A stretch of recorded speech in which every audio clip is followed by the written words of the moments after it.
Welcome to the show, guys. I'd like to introduce you to David Permut. Thank you so much for being on the show. I really appreciate it. Thank you. Nice to be here. You have a long and wonderful career, and we could talk for hours Yes, thank about you. many things. You've Thank produced some of my favorite films, Face Off, Great. Blind Date, Thank Blake you. Edwards, Thank you. and Hacksaw more Hacksaw, recently. yeah, that was pretty amazing. How did you get started at producing?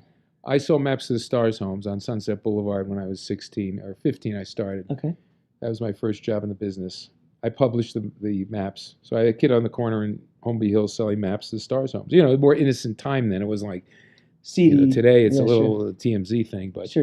anyway, so no, I did when I moved from New York to LA. I saw these people looking at homes. So that was, I guess, my first job, if you want to consider that a job in the industry. Sure. Selling maps. But I got very lucky. I videotaped my producing career. I mean, I started making movies when I was a kid, so 8mm movies. Sure, and, you know, I always wanted to be in the movie business. Not sure it was directing, writing. And I realized I have no talent as a writer or director, so I became a producer. Which is true. I revere writers and I revere directors, and I love producing. You know, producing kind of is the big jigsaw puzzle and putting all the pieces together, and the first person on the film and the last one off, and it's all magic. It's amazing. It's just miracles film get made, let alone well. And in today's world, even more so. Well, I think all the it's it's like genre. pushing boulders up mountains, but I think you could say that a lot of businesses, but the movie business is a business unto itself. Now, what is your definition of a producer? A definition of producer, probably somebody impervious to rejection.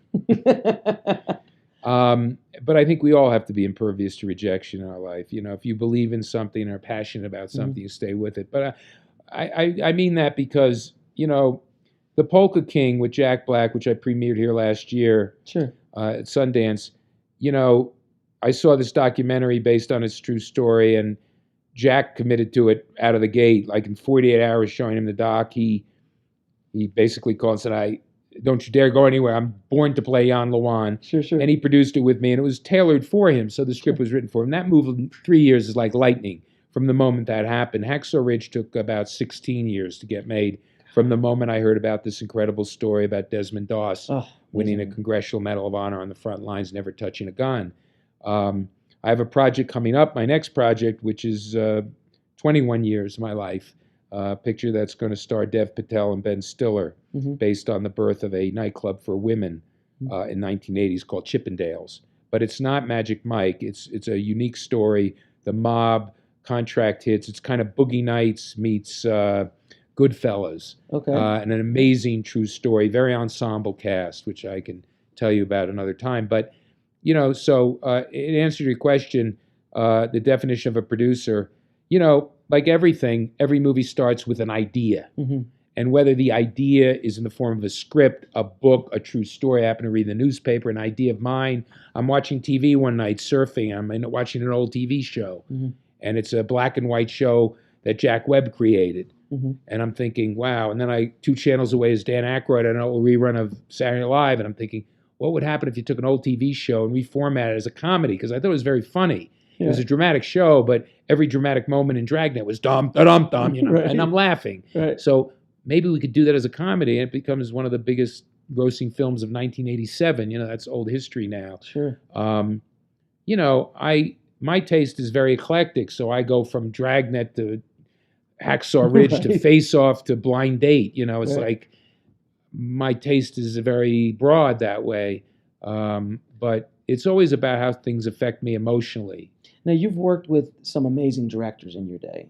John Woo. Yes. Mel Gibson. Yes. What do you look for in a director when you want to hire them and bring them onto a project? Well, sometimes the first thing is, obviously, you're talking about these great talents, it's track record. John Woo was one of the greatest directors, making Hard Boiled and all the films that he was responsible for making in Hong Kong. And, and that's why I thought of him for Hacksaw Ridge initially. And Mel Gibson, Oscar-winning director. You look at the body of Mel's work, Apocalypto.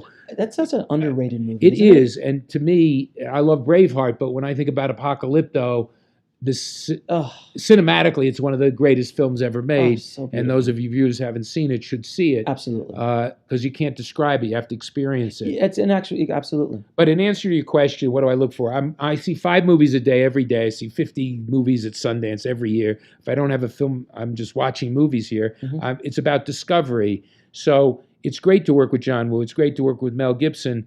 But to me, the greatest rewards in the business is to find the next John Woo, the next Mel Gibson. Right. And they always can be found in the hills of Sundance at this festival every year.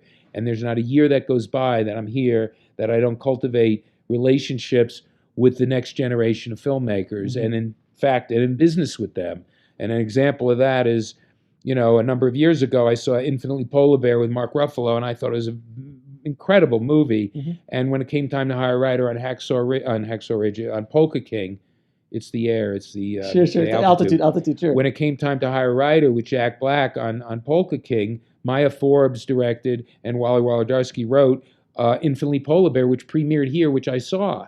So it connected with them. So when it came time to hire a writer, director team on the Polka King, they were the obvious choice to do that, even though their film was uniquely different in tone than Polka King. Sure.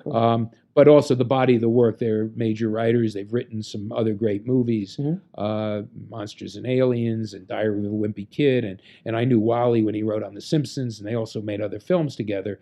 So the body of their work spoke for itself, and I went with them on Polka King. Now, is it something that I find in Hollywood a lot, that they like to pigeonhole people? Like if you just write like something like The Infinite Polar Bear, like that's all you can do. It takes someone like yourself to believe that the talent supersedes the genre. Yeah, well, I thank you. I think that's true. I think we all somehow have tunnel vision. You see a great comic. Is that stand-up going to be a great actor? Everybody, would like to do something different and broaden their careers. It doesn't mean it always works that way. But look, you look at some of the great careers that have started in stand-up comedy, as example, and translated over to great performances dramatically, as well as and the comedy. Ben Stiller's career as a dramatic actor.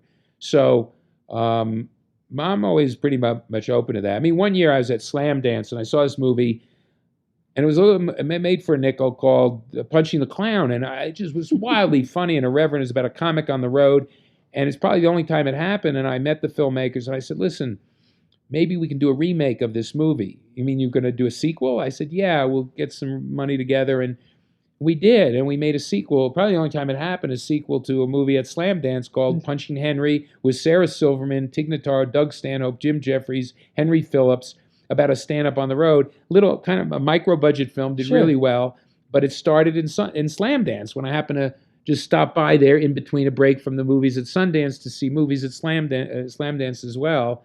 And then the short films. You look at the directors who started their careers here. It's literally it's the greatest directors of the world. Of their generation. Absolutely. Absolutely. So for me, where else would I be but in Sundance watching movies, Now, being in the film business is a grind, and it can be, especially for decades. Yeah. What keeps you going? What keeps you excited? Well, you know what? What keeps me excited is this next movie I'm about to see as soon as I finish our interview. What keeps me in the business, because I've been doing it a long time. They refer to me as a veteran. I go, why don't they just say old? Veteran producer. I love movies. Sure. Every night I'm in a movie theater. I am an old school guy, so I like a big screen and popcorn with a communal experience of watching movies. I know streaming and Netflix, we made the deal with on Netflix with them, because more people will see it on Netflix than I probably would have seen it on traditional release. Sure. So we went out Friday with Netflix on Polka King, so hopefully all your viewers will tune in and watch that.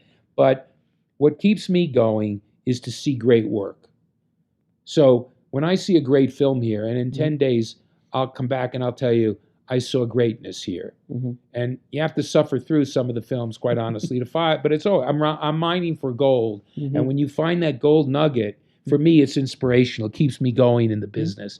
And I get inspired by it. I see Sean Baker a couple of years ago with what he did with Tangerine. And now he's in the running for the Oscars with Florida Project. What an amazing movie. And so many filmmakers. Stephen Cappell did The Land here. He's now directing Creed 2. The sequel to Creed 2, From the Land. I mean, and countless others. Sure. So to me, that's inspiring, and that's really, this gives me the shot of adrenaline that keeps me going throughout the next year, and then I come back here for the next shot every year. It is a pretty magical experience. Out of all the festivals in the world, this is a very unique experience. No doubt. I mean, I'm at Toronto every year when I can, and other festivals, and I have had films at every festival, practically every festival it seems, but this one's special. I first came here in '91, was our first film here many years ago. So I've seen it evolve over the years. That was Slacker that year. Well, yeah, I think it was Slacker around was that time. Those, yeah. And then Sex, Lies, and Video. It was 89, You look at Glorious Bastard, you look at Quentin, you look at all the great filmmakers. But Mariachi, I was here, what's that, 91? Yeah. Well, Mariachi, right, yes. Yeah, Robert, right. Yeah, Rodriguez. That was the heyday. What? That was like it was amazing. It's equally as amazing now, Just different, yeah. It's just, it's a different time, different place, but there's always great films here, and that is really gives me great inspiration to keep doing what I'm doing. Now, what advice would you give a filmmaker who's just starting out in the business? The great thing about today is technology. Mm-hmm. So when Sean Baker can get an iPhone and go make a movie as brilliantly as Tangerine, yes. You know what? If you're a filmmaker, go make a film. Here's my camera. I'll give you my phone. You can go make a movie. I mean, that's amazing. In my day, you needed money to make a movie. I mean, I was making movies on 8mm and all that. But I mean, today you can actually make a movie. And then what do you have today? You've got streaming. You've got so many avenues of getting an audience today. Mm-hmm. I mean, Justin Bieber became a fucking star. Excuse me. It's all good. He became a star because of his hit on YouTube. Sure. So it's a very democratic society that way. You shoot anything you want to shoot and put it out there, and the market will tell you if it's good enough. And the market will tell you good. In my day, like I remember, these guys sent out a Christmas card, and they sent it to me, and I'm looking at this Christmas card, and you remember what it was? South Park. Absolutely. Of course, yeah, Spirit of Christmas. That's it, man.